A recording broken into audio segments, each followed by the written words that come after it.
Encore une fois, merci à toute l'équipe du Festival de la Gacilly voilà, et de toute l'équipe de Produits en Bretagne, notamment Alan et Baptiste, avec qui on a construit voilà, toute cette journée.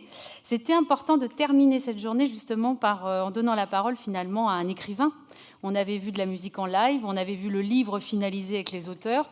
Et là, on a demandé un exercice un petit peu compliqué, peut-être à Hervé Hamon. Donc Hervé Hamon, qui est romancier, écrivain, il a fait des enquêtes aussi, que certains ont peut-être lu, des enquêtes sociétales. Et il a un exercice qui est plutôt compliqué. Tous les dimanches, il a un billet d'humeur qui est publié dans le journal Le Télégramme, que vous pouvez suivre sur les réseaux sociaux puisqu'il les partage. Et c'est quelqu'un qui réagit à l'actualité avec son humeur, sa vision des choses. Il a aussi soutenu beaucoup de festivals. Bref, tous ces sujets-là, il les connaît bien. Et voilà, on trouvait ça intéressant qu'il se nourrisse de tout ce qu'il a entendu aujourd'hui.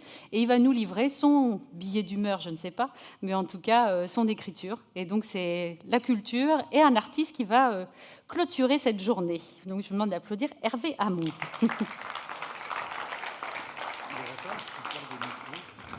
Cécile, tu m'as demandé un exercice un peu curieux, parce que je n'ai organisé aucun festival et je n'ai aucun pouvoir institutionnel. Donc, je vais vous parler de la culture de mon point de vue, de mon point de vue, je ne suis pas d'artiste, enfin, je ne sais pas si je suis un artiste. Pendant très longtemps, pour devenir écrivain, il n'y a pas de diplôme. Donc, c'est pas certifié. Je me rappelle que Pivot, une fois, m'a invité, enfin, il m'a invité pas mal de fois, mais d'un seul coup, il a sauté sur sa chaise, il m'a dit « Mais Hervé Hamon, vous êtes un écrivain ». Donc, je me suis dit « Tiens, ça doit être fait maintenant, je ne sais pas ». Et donc, je vais vous parler de la culture un peu de la même façon, c'est-à-dire de façon naïve et spontanée. Quand j'étais, il y a quelque temps, je dirais même il y a bien longtemps, un tout jeune prof de philo, ma première leçon, suivant le programme, consistait à distinguer la culture de la nature. Et voici qu'aujourd'hui, les anthropologues nous disent que nous autres, les hommes, ne sommes nullement distincts de la nature, que notre anthropocentrisme ne tient pas la route, et qu'à persévérer dans cette erreur, nous finirons par disparaître après avoir beaucoup massacré. Philippe Descola, professeur au Collège de France, où il a succédé à Claude Lévi-Strauss, soutient que non seulement les êtres humains ne sont pas prééminents, mais qu'à se croire maître de l'univers, qu'à se juger exceptionnel, dominant les animaux et les arbres, les insectes et les mers, il menace notre planète et ceux qui l'habitent de dépérissement, voire d'extinction. Et que pour commencer, ils se menacent eux-mêmes. Je me sens très bien à la Gacilly par rapport au discours anthropologique. Quant à définir la culture, entre guillemets, il y a belle lurette qu'ils ont balancé le terme singulier par-dessus les moulins. Ils parlent, nos anthropologues, et je cite, d'ensemble complexe incluant les savoirs, les croyances, l'art, les mœurs, le droit, les coutumes, ainsi que toute disposition ou usage acquis par l'homme vivant en société. Fin de citation. En d'autres termes, la façon de se laver les dents, de se vêtir, de manger, de se déplacer, de croire en des dieux, de faire l'amour, c'est un trait culturel. Bref, ce qu'entre nous, nous baptisons culture, ce dont nous avons parlé aujourd'hui, c'est un abus de langage aussi erroné que la manière dont il y a un siècle, nous parlions de civilisés, civilisés c'était nous, et de sauvages, les sauvages c'était les autres que nous avons amplement asservis et dont nous avons nié précisément là les cultures. Nous allons donc restreindre le champ et nous en tenir, si j'ai bien entendu ce dont on a discuté aujourd'hui, et nous en tenir à l'esthétique, au rituel, à ce dont s'occupe grosso modo le ministère de la Culture, qui est une bizarrerie très française où s'empile un véritable inventaire à la préfère. Ce ministère, d'ailleurs, ne cesse de déplacer ses frontières, comme la planète Shadok, intégrant de nouvelles pratiques anciennes ou contemporaines. Le jazz était une musique à part que les conservatoires boycottaient, Nina Simone ou Billie Holiday sont devenus les divas de nos discothèques. Le rap, il y a peu, n'était pas de la culture entre guillemets, mais le rap aujourd'hui est intégré à la mise en scène des Indes galantes de Rameau à l'Opéra Bastille. Je me souviens que, quand j'étais à l'école primaire, le biniou ou la bombarde était une concession marginale à la tradition folklorique. Folklorique, c'était très, très condescendant, très péjoratif. Et ils sont aujourd'hui réintégrés en toute et pleine dignité. Ça n'est pas à l'Orient qu'on dira le contraire. Le champ de la culture exclu, inclus, varie, zigzag. Autrement dit, la culture avec une majuscule, qui est notre objet de réflexion ce jour, c'est, si je puis me permettre, un vaste bazar. C'est Proust et le jeu vidéo, c'est le château de Versailles et le stand-up de Blanche Gardin, c'est Amy Winehouse et le piano à bretelles, c'est le mime, c'est le cirque, c'est le spectacle vivant et le musée, c'est Pollock et la foire aux croûtes brestoises, c'est le livre et l'écran de la tablette. Ce sont les derviches tourneurs et Coppelia, l'atelier d'écriture et le prix Goncourt, le blockbuster hollywoodien et le court-métrage de recherche. Rien n'est évident. Tous faux-fils, tous les académismes sont voués à être mortels. Que l'on songe par exemple combien la photographie, combien nous sommes bien au bon endroit pour en parler, combien la photographie et le cinématographe ont peiné à se tailler une place officielle. Et qu'on mesure combien le numérique est en train maintenant de rebrasser totalement la donne. La culture, c'est à la fois le loisir hédoniste et le métier où l'on en bave, où l'on trime pour presque rien, tandis que d'autres, les subventionnés, déploient une carrière. C'est l'injustice des notoriétés, des codes de Sosby, des prix littéraires, des victoires de ceci et des Césars de cela. En France, le pouvoir central se bat sur beaucoup de fronts, qu'il s'agit du copyright européen, du patrimoine, de l'intermittence ou de la francophonie. Fort de sa puissance jacobine, de son génie administratif, il crée, il corrige, il subventionne, il légifère. N'empêche, ce ne sont pas des fractures qui divisent ce monde, c'est le Grand Canyon. Alors que les industries créatives pèsent aussi lourd économiquement que l'agroalimentaire et font jeu quasi égal avec les 3 premiers du CAC 40, AXA, Total, Carrefour, il convient de rappeler que sur les 1,3 million de gens qui s'y consacrent à la culture, seule la moitié parvint à en tirer son revenu principal. Il faut être enseignant pour écrire des romans ou furieusement passionné pour dessiner des BD rémunérés à 5 ou 6%. En ces temps de disette, en ces temps de virus, nous sommes fort heureux qu'un gouvernement, qu'une région, qu'un département, qu'une intercommunalité nous accorde des subsides qui ne compenseront jamais les théâtres au compte-gouttes, les musées plus ou moins accessibles, les concerts en vase très clos et les festivals carrément annulés. Mais cette manne divine est inégalement répartie. Combien de nos artistes comptent les vaches maigres et les salles interdites en se disant que la fin de la crise s'éloigne au fur et à mesure qu'on avance. J'appartiens probablement, en tant qu'écrivain, à une catégorie relativement privilégiée. Bien sûr, chez nous, les programmes éditoriaux ont été bouleversés. Le dictionnaire amoureux que je m'apprêtais à publier a été repoussé de plusieurs mois, mais enfin, nous autres écrivains avons eu et avons encore la chance que les libraires rouvrent, que les lecteurs soient avides de titres et que l'ogre Amazon, passablement désorganisé sur ce terrain, ne soit pas en mesure de rafler la mise. Les lois, c'est parfois salutaire, et nous sommes en train de mesurer combien la loi Langue, qui protège les libraires modestes mais passionnés contre le dumping, a empêché et continue d'empêcher qu'ils soient mangés tout crus, malgré les fusions et refusions des grands groupes et des distributeurs. Mais je pense évidemment, cela a été dit, mais on ne le répétera jamais assez, aux gens du spectacle, aux tourneurs, aux régisseurs, aux éclairagistes, aux habilleuses, aux maquilleurs, aux hommes et femmes du son qui traversent cette période en serrant les dents. Le désert est vaste et Canaan est loin. Et puis, il n'y a pas que l'argent. Il y a cette chape de silence qui s'est installée, abattue, il y a l'absence de lien, l'absence du public. C'est dans les esprits comme un abandon collectif, comme une solitude décrétée, une vacuité contagieuse, non moins contagieuse que le virus invisible. Oui, elle vient nous soulager, cette intervention centrale ou décentralisée, mais elle vient aussi nous rappeler combien la politique de la culture en France est décidée à Paris et sert d'abord Paris. C'est un mal qui nous est propre, un mal redoutable et obstiné. L'Île-de-France représente à elle seule quelques 60% de la richesse dégagée par les établissements culturels. Quand je suis devenu éditeur, il y a de cela environ 35 ans, je me rappelle que pour mettre le pied dans le métier, il fallait pénétrer une maison sérieuse. Et une maison sérieuse, c'était forcément à Paris. C'était forcément au centre de Paris. C'était forcément sur la rive gauche et forcément non loin de Saint-Germain-des-Prés, sans quoi on n'obtenait pas le passeport pour le royaume de la littérature. J'ai franchi le seuil du 27 rue Jacob, dans le 6e arrondissement.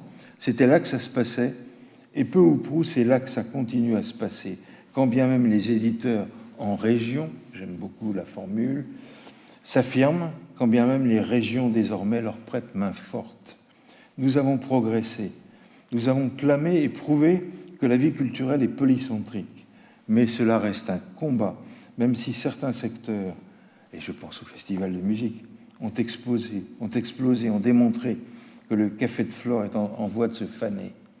Pour mémoire, je rappellerai cependant que le seul budget de l'Opéra de Paris équivaut à ce que Paris concède en matière culturelle aux 4,5 millions de Bretons. Notre vitalité régionale qui répond à ce jacobinisme s'appuie sur les élus, sur les choix politiques, mais ce n'est pas tout, tant s'en faut. En France, pas seulement en France d'ailleurs, nos réflexes et nos institutions, à commencer par l'école, distinguent férocement entre le beau et l'utile, entre les gestes transmis puis répétés et la création singulière, entre la technique spécialisée et la pensée personnelle. C'est là un héritage, essentiellement un héritage du XIXe siècle, fort sommaire et injuste. D'un côté, l'artiste est fatalement maudit, poitrinaire, alcoolique, promis à une mort précoce, mais il est génial. De l'autre côté, l'industrie ou le commerce sont efficaces, performants, mais dépourvus de cette touche aussi sombre que miraculeuse. Les ingénieurs peuvent être innovants, il n'en reste pas moins qu'ils n'ont pas été touchés par la grâce. Je me rappelle ces cours doublement disqualifiants qu'on m'a infligés sur les bancs de mon lycée. Premièrement, on nous expliquait que les écrivains, les peintres, les compositeurs de musique étaient des êtres à part, que leur talent touchait tellement au sublime que nous autres, simples mortels, étions d'une espèce inférieure, tout juste bons à les gloser, à les effleurer, les vénérer, mais certes pas à tenter de les rejoindre. Deuxièmement, on nous expliquait aussi qu'un abîme séparait la science de la technique. La science était désintéressée, la technique utilitaire. Il me revient, c'est un souvenir que j'ai bien en tête, qu'un inspecteur de philo, m'a engueulé parce que j'avais expliqué à mes élèves que cette distinction était parfaitement idéaliste, que l'imbrication des deux parties devenait extrême et que si l'on s'intéressait au secteur recherche et développement d'une entreprise, on trouverait forcément l'une et l'autre. J'ai d'ailleurs observé comment le monde de l'éducation éjectait vers le technique court, vers l'enseignement professionnel, les élèves qui n'étaient pas dignes de poursuivre des études générales. C'était comme par hasard les enfants d'ouvriers. Les rejetons de cadres ou de profs échappaient à cette relégation. J'ai mené des enquêtes, j'ai publié à 20 ans d'intervalle le même travail sur les collèges, sur les lycées professionnels, et la conclusion était la même. Il y a le bac des riches, il y a le bac des pauvres, il y a plus que ça, le destin fermé des sans-bac. Tout juste consentons à nous rappeler, quand Notre-Dame est en flammes, que les gargouilles et les voûtes sont magnifiques et que les compagnons sont également des artistes. Le mécénat d'entreprise, l'apport des entreprises, les inventions des entreprises m'intéressent évidemment. J'ai appris beaucoup aujourd'hui. Vous ne pouvez pas savoir à quel point cette journée m'a éclairé, enrichi. Ce contact entre l'entreprise et la culture, et l'art, et l'invention, m'intéresse parce que, bien évidemment, ces entreprises donnent aux créateurs les moyens, le temps de chercher, de se tromper, de réussir, d'essayer. Une carrière d'artiste, c'est forcément des essais et des erreurs. C'est forcément imprévu. L'idée qu'un artiste, une fois pour toutes, ne fait que des chefs-d'œuvre est une idée absurde. Lisez Balzac, quoi. Bon. Mais ce mécénat, cet apport, ces fondations, m'intéressent aussi parce qu'ils brisent les catégories, parce qu'ils rétablissent des ponts entre ces fossés de l'imaginaire. Paris ne peut pas tout, elle prouve. Les régions ne peuvent pas tout, surtout quand Paris leur coupe les ailes. Il est bon, il est nécessaire que les entrepreneurs s'impliquent dans l'univers de l'esthétique, s'impliquent dans l'univers de la fête partagée. Ils fassent plus qu'y participer. Ils inventent de nouvelles pratiques. Lorsque j'ai visité tout à l'heure l'exposition de photographie en plein air, voilà typiquement ce que peut amener un entrepreneur génial. Je m'excuse auprès de M. Rocher de lui conférer ce génie, mais n'empêche que c'est vrai. C'est quelque chose que personne n'avait trouvé. Et c'est quelque chose que d'autres trouvent un peu partout. Et ça, c'est formidable. Ça veut dire que la création, c'est multiforme. Ça sort de partout. Et ça sort particulièrement de nos régions. J'ai envie de dire, parce que je suis né à Tréguier, de notre région.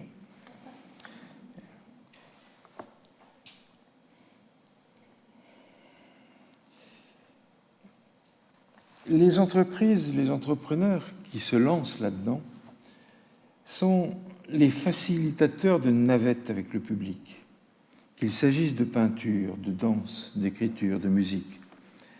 En retour, j'aimerais beaucoup, pour ma part, que nos entreprises s'ouvrent plus encore, qu'on visite plus encore les ateliers qu'on ne le fait aujourd'hui, qu'on admire les savoirs et les savoir-faire, qu'on s'aperçoive, qu'on distingue, qu'on comprenne comment les uns et les autres se frottent, sont extrêmement voisins, comment le savoir-faire, c'est l'antichambre du savoir et réciproquement.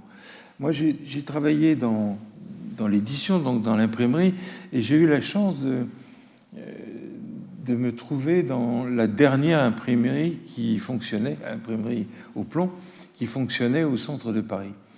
Et j'ai vu le travail des linotypistes.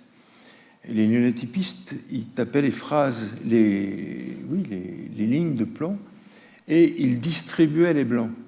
Et ils savaient tellement bien le faire que la phrase, la ligne devenait à peu près parfaite, devenait je dirais, une œuvre d'art. On n'a pas encore inventé un logiciel qui est capable de faire ça. Dans nos logiciels d'écriture, aujourd'hui, dans Word, machin, etc., il y a toujours des blancs qui se baladent. Eh bien, moi, mes linotypistes de l'imprimerie Foreau, qui travaillaient au plomb, eux, ils savaient parfaitement distribuer les blancs. Et ils le savaient parce qu'ils connaissaient magnifiquement notre langue. Et ils la connaissaient magnifiquement parce qu'ils en avaient fait un art. Et cela, c'est vraiment quelque chose que nous devons faire entrer dans notre culture, j'ai envie de dire, malgré l'école, malgré cette formation que nous recevons à dissocier les possibilités de rencontre de l'art. Je me félicite qu'un réseau d'entreprises se développe et fasse visiter ces ateliers, fasse voir les hommes, les machines, les produits, etc. Mais bon sang, qu'en France, ça s'ouvre, qu'on aille voir. Moi, je suis émerveillé quand je vais voir ça. Ça m'épate, ça m'intéresse. Ça me plaît autant que d'aller au théâtre. Et c'est vraiment quelque chose que j'aimerais tellement que le monde de la technologie s'ouvre comme le monde de la recherche, par exemple, s'ouvre actuellement. Dans les temps qui courent, nous sommes frustrés, nous sommes en état de manque. Artistes ou publics, on passe fréquemment d'un côté à l'autre du rideau rouge. Nous avons terriblement hâte que ce temps de jachère touche à son terme. Du moins, pourrions-nous en profiter pour réfléchir collectivement à ceci, qui me paraît de la plus haute importance. Développer la vie culturelle, la nourrir, la réussir, ne consiste pas seulement à exposer des œuvres, à ravitailler les libraires, à réunir des milliers de gens pour un concert ou un festival, à faire applaudir Sophocle, Shakespeare ou Beckett. C'est très important et, comme on vient de le dire, c'est en danger. Mais je crois que, au-delà de cela, développer la vie culturelle, ça ne se résume pas, même si c'est énorme, à la vie du spectacle.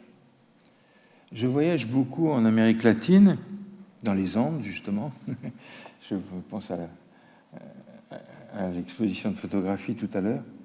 En Bolivie, où je séjournais l'année dernière, tous les hommes, je dis bien tous, jouent d'un instrument. Toutes les femmes, je dis bien toutes, chantent quel que soit leur âge. Et tous, absolument tous, dansent. Leur fête dure plusieurs jours et plusieurs nuits. Par exemple, j'ai vu les fêtes de la Guadalupe. La Guadalupe, c'est la Vierge locale à Sucre. Et ça dure 5 jours et 5 nuits. Et les gens passent, chacun avec son orchestre, avec sa fanfare, avec ses vêtements, des vêtements qui ont été travaillés pendant toute l'année et qui sont superbes, avec sa danse, qui est une danse originale, avec sa chorégraphie qui a été conçue. Et ça dure 5 jours et 5 nuits. Ce sont d'excellents artistes, pas tous, mais ils s'exhibent ensemble, ils pensent ensemble, ils s'approchent ensemble de l'esthétique, du beau, du rare, du plaisir. C'est tout un peuple qui comprend d'excellents interprètes, qui comprend aussi des interprètes beaucoup plus rustiques, mais c'est un peuple qui partage totalement. J'ai peur qu'en France, nous ayons d'un côté des spectateurs qui applaudissent, qui approuvent, et puis d'autre part des gens sur une scène, sur une estrade, qui sont des professionnels et qui donnent un excellent spectacle. C'est formidable, ça n'est pas assez. Par exemple, au Chili, où je me trouvais au printemps dernier, c'est-à-dire là-bas c'était l'été, où c'était une période où on manifestait très fort contre ce qu'il faut bien nommer une dictature. Il y avait dans les manifestations peut-être 60 fanfares. Il y avait des chanteurs isolés. Il y avait des groupes de danse dont les chorégraphies, là aussi, étaient différentes. Il y avait des graphistes qui peignaient les murs, qui concevaient des affiches. Là encore, la scène était la scène, mais c'était aussi l'espace public. C'était aussi la rue, c'était les stades, c'était les jardins. Alors, cela, c'est peut-être le petit complément que j'aimerais apporter à nos discussions d'aujourd'hui. Cette créativité partagée dont j'ai été témoin me donne à penser que on dépasse le stade d'artistes et de spectateurs qui glorifient ces artistes. Mais il y a plutôt, il se crée dans ces pays un continuum créatif où l'amateur, l'homme ou la femme sans profession artistique aucune, se mêle au talent patenté, l'englobe de talents spontanés. L'esthétique n'est pas l'apanage des groupes, des écoles, des spécialistes. L'esthétique appartient à tous. Et il appartient à tous non seulement d'y prendre part, mais de l'inventer. Ce qui ne retire rien à l'exceptionnelle qualité des gens de métier. Je ne vais pas apprendre aux danseurs à danser, etc. Mais bien au contraire. Les oreilles apprennent à écouter, les plumes à écrire, le geste à parler. J'ai tellement eu le sentiment personnellement à l'école qu'on me dissuadait d'écrire. C'est-à-dire qu'on me demandait d'écrire des dissertations en 3 points avec une introduction, une conclusion, où on disait je suis pour, je suis contre, et puis il y a un peu de pour, un peu de contre. C'est-à-dire une espèce de négation de l'écriture. Je pense que tout le monde a le droit de s'approcher de l'art, qu'il ne faut pas de filtre, il ne faut rien qui retienne. Et je pense, par exemple, que tout le monde a le droit d'écrire. Je me réjouis qu'aujourd'hui, beaucoup de mes jeunes compagnons fassent des séjours, des résidences, passent dans les lycées, s'occupent d'ateliers d'écriture, etc. Je trouve ça formidable. C'est à tout le monde, c'est possible, on a le droit. Si on fait des fautes d'orthographe, on écrira peut-être quand même bien, c'est-à-dire qu'on apprendra à les corriger, mais on aura peut-être des trouvailles d'écriture, des trouvailles de langage. Donc je pense que nous avons encore beaucoup à conquérir, à gagner. Je dirais simplement pour conclure ceci. Souvenons-nous de Guy Debord. La société du spectacle nous guette, nous mange, même si la représentation est excellente. J'adore les spectacles, mais je rêve d'une société où les simples citoyens soient acteurs, danseurs, musiciens, plasticiens, et ainsi de suite. Voilà les quelques mots que je voulais ajouter à tout ce que vous m'avez appris aujourd'hui et qui m'a passionné. On a encore du terrain à gagner, on a encore des choses à faire. C'est pas très facile de persuader les gens qu'ils ont le droit d'écrire, qu'ils ont le droit de composer de la musique, etc. C'est quand même... le terrain est ouvert, il est disponible, il faut y aller. Et je pense que l'éducation nationale est encore loin quand même, est loin de l'objectif. Merci.